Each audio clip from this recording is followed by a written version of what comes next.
ప్రస్తుతం ఇజ్రాయెల్కు ఇరాన్కు మధ్య జరుగుతున్న యుద్ధం విషయానికి వస్తే ఇరాన్ అణుబాంబును తయారు చేస్తోందని, ఆ బాంబు తమపై ప్రయోగించే అవకాశం ఉందని కారణం చెప్పి ఇజ్రాయెల్ టెహ్రాన్పై దాడులు చేస్తోంది. అయితే ఇరాన్ మరికొన్ని నెలల్లో అణుబాంబును తయారు చేయబోతుందన్న టాక్ బలంగా వినిపిస్తోంది. ఇరాన్ అణుబాంబు తయారీ నివారించాలని ఇజ్రాయెల్ ప్రధానమంత్రి బెంజమిన్ నెతన్యాహు పెద్ద ఎత్తున ప్రచారం చేస్తున్నారు.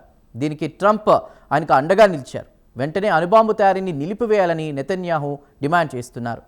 ఇరాన్ నుంచి తమకు ప్రమాదం పొంచి ఉందని, ఇజ్రాయెల్ బతికి బట్టకట్టాలంటే ముందుగా ఇరాన్ను అణుబాంబు తయారీ ఆపించాలని నెతన్యాహు డిమాండ్ చేస్తున్నారు. మరి నిజంగానే ఇరాన్ అణుబాంబును దాదాపు పూర్తి చేసే స్థాయికి వచ్చిందా? ప్రత్యేక కథనంలో దీనికి సంబంధించి మరింత సమాచారాన్ని తెలుసుకుందాం.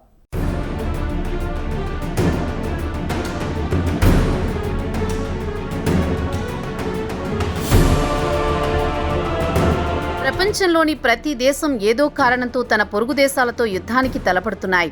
రష్యా ఉక్రెయిన్ విషయానికొస్తే తమ పౌరులను రెండవ శ్రేణి పౌరులుగా చూస్తున్నారని పుతిన్ ఉక్రెయిన్పై ఫిబ్రవరి 24, 2022 నుంచి యుద్ధం మొదలుపెట్టారు. అప్పటి నుంచి అది అలా కొనసాగుతోంది. ఇక మనకు పాకిస్తాన్కు కాశ్మీర్ సమస్యతో అప్పుడప్పుడు యుద్ధానికి తలపడుతుంటాయి. ఇక ఇజ్రాయెల్కు ఇరుగు పొరుగున ఉన్న ముస్లిం దేశాలు కలిసి ఇజ్రాయెల్పై దండయాత్ర చేస్తూ ఉంటాయి. ఇజ్రాయెల్, హమాస్, హెజ్బొల్లాతో పాటు హౌతీ మిలిటెంట్లను అడ్డు తొలగించుకుని చివరగా ఇరాన్పై పడింది. ఇక ఇరాన్ అణుబాంబు తయారు చేసి తమపై దాడి చేస్తుందని నెతన్యాహు ఆందోళన చెందుతున్నారు. దీంతో గత శుక్రవారం ఇజ్రాయెల్ ఇరాన్కు చెందిన నతాన్స్ యురేనియం ప్లాంటుపై దాడి చేసి న్యూక్లియర్ సైంటిస్టును లేపేసింది. దీనిపై నెతన్యాహు వివరణ ఇస్తూ, ఒకవేళ తాము నటాంజ్ ప్లాంటుపై దాడులు చేయకపోతే అతి త్వరలోనే అణ్వాయుధాలను తయారు చేసేదని ఆందోళన వ్యక్తం చేశారు.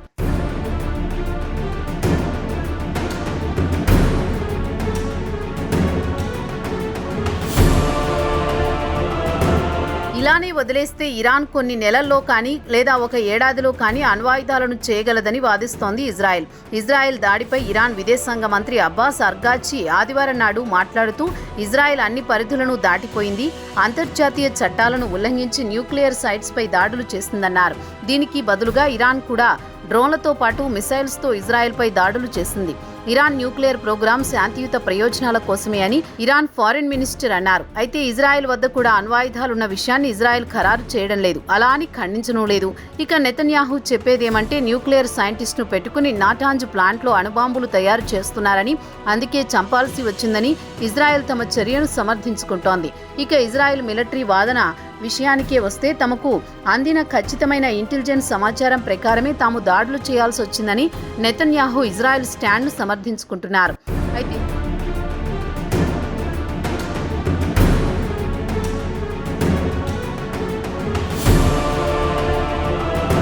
అయితే ఇరాన్ కేవలం కొన్ని నెలల్లో క్రూడ్ న్యూక్లియర్ ఆయుధాలను తయారు చేసే సత్తా కలిగి ఉందని ఎప్పటి నుంచో అందరికీ తెలిసిందే అని అమెరికాకు చెందిన ఆర్మ్స్ కంట్రోల్ అసోసియేషన్ డైరెక్టర్ కెల్సే డెవెన్పోర్ట్ అన్నారు. ఇరాన్ కావాలనుకుంటే కేవలం కొన్ని నెలల్లోనే అణుబాంబు తయారు చేయగల సత్తా కలిగి ఉంది. అయితే అమెరికా ఇంటెలిజెన్స్ ఏజెన్సీ మాత్రం ఇరాన్ కీలకమైన ఆయుధాలు తయారు చేయడం లేదని తేల్చి చెప్పింది. ఇదిలా ఉండగా director of national intelligence Tulsi Gabbard ఈ ఏడాది మార్చిలో అమెరికా కాంగ్రెస్లో మాట్లాడుతూ, శుద్ధి చేసిన అణుపదార్థాలను ఇరాన్ పెద్ద ఎత్తున సేకరిస్తోందని, దీంతో అణ్వాయుధాలు తయారు చేయాలనుకుంటోందని తులసి గబార్డ్ అన్నారు. అయితే గబార్డ్ మాత్రం అమెరికా ఇంటెలిజెన్స్ కమ్యూనిటీ ఎప్పటికప్పుడు పరిస్థితిని అధ్యయనం చేస్తుంటామని, న్యూక్లియర్ ఆయుధాలను తయారు చేయడానికి ఇరాన్ సుప్రీం లీడర్ అయతుల్లా ఖమేనీకి అనుమతి లేదని, అణ్వాయుధాల జోలికి పోవద్దని 2003లోనే ఆయనపై నిషేధం విధించామని చెప్పారు గబార్డ్.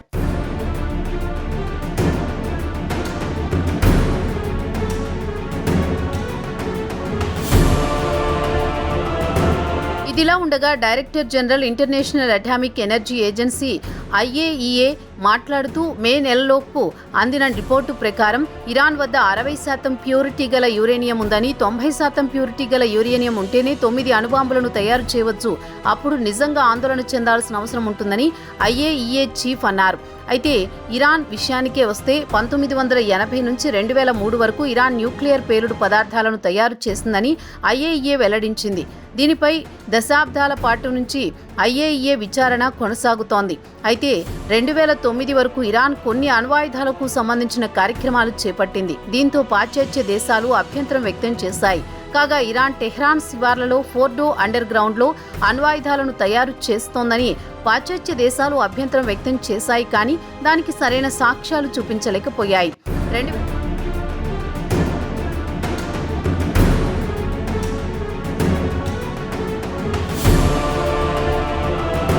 2015లో ఇరాన్ 6 దేశాలతో డీల్ కుదుర్చుకుని IAEA ఇన్స్పెక్టర్లను అణు ప్లాంట్ను పరిశీలించడానికి అనుమతించింది.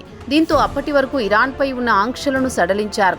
అయితే 2018లో ట్రంప్ మొదటిసారి ప్రెసిడెంట్గా బాధ్యతలు స్వీకరించిన తర్వాత IAEA నివేదికను పక్కన పెట్టి ఇరాన్ అణుబాంబు తయారు చేసే సామర్థ్యం కలిగి ఉందని, దాన్ని ఆపే సత్తా ఎవరికీ లేదంటూ అమెరికా మళ్లీ ఇరాన్పై ఆంక్షలు విధించింది.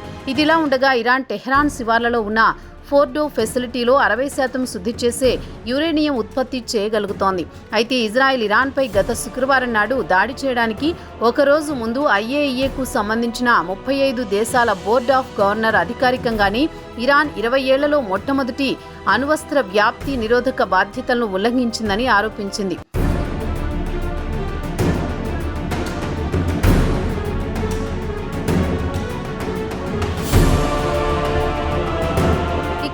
IAEA చీఫ్ రాఫెల్ గ్రోసీ అంచనా ప్రకారం గత శుక్రవారం నాడు ఇజ్రాయెల్ దాడుల్లో ఇరాన్లోని నాటాంజ్ ప్లాంట్ అండర్ గ్రౌండ్తో పాటు క్రిటికల్ ఇన్ఫ్రాస్ట్రక్చర్ ధ్వంసమైందని చెప్పారు.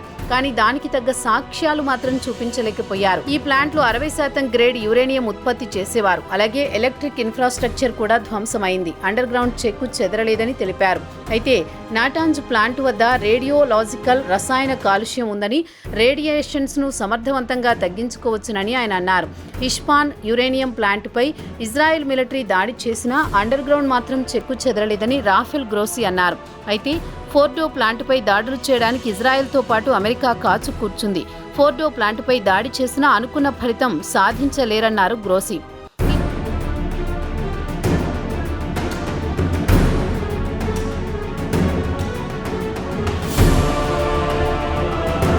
ఇదిలా ఉండగా ఇరాన్కు చెందిన న్యూస్ ఏజెన్సీ ఇస్నా అధికార ప్రతినిధి శనివారం నాడు ఫోర్డో ప్లాంట్పై ఇజ్రాయెల్ దాడుల గురించి ప్రస్తావిస్తూ ఇజ్రాయెల్ దాడుల వల్ల కొంత డ్యామేజీ జరిగిన మాట వాస్తవమే అని అంగీకరించారు.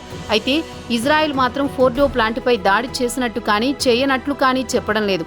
ఇక డెవెన్పోర్ట్ అంచనా ప్రకారం ఫోర్డో ప్లాంట్ కొనసాగినంత కాలం ఇజ్రాయెల్కు రిస్క్ తప్పదని తేల్చి చెప్పారు. ఇరాన్ తమ వద్ద ఉన్న యురేనియంను శుద్ధి చేసి ఆయుధాలు గ్రేడ్కు తెచ్చి అణుబాంబు తయారు చేసే సత్తా కలిగి ఉందని, అలాగే ధ్వంసమైన అణ్వాయుధాల ప్లాంట్లను ఇతర ప్రాంతాలకు తరలించినా ఆశ్చర్యపోవాల్సిన పని లేదంటున్నారు. మొత్తానికి ఇరాన్తో ఇజ్రాయెల్కు రిస్క్ తప్పకుండా ఉంటుందని డెవెన్పోర్టుతో పాటు IAEA చీఫ్ అభిప్రాయపడుతున్నారు. మరి ఇరాన్ తమ వద్ద అణుబాంబులు తయారు చేసే సత్తా లేదని యావత్ ప్రపంచానికి చూపించి తమ నిజాయితీని నిరూపించుకోవచ్చు కదా అన్న టాక్ వినిపిస్తోంది. మరి దానికి సమాధానం చెప్పాల్సింది ఇరాన్ సుప్రీం లీడర్ అయతుల్లా ఖమేనీనే.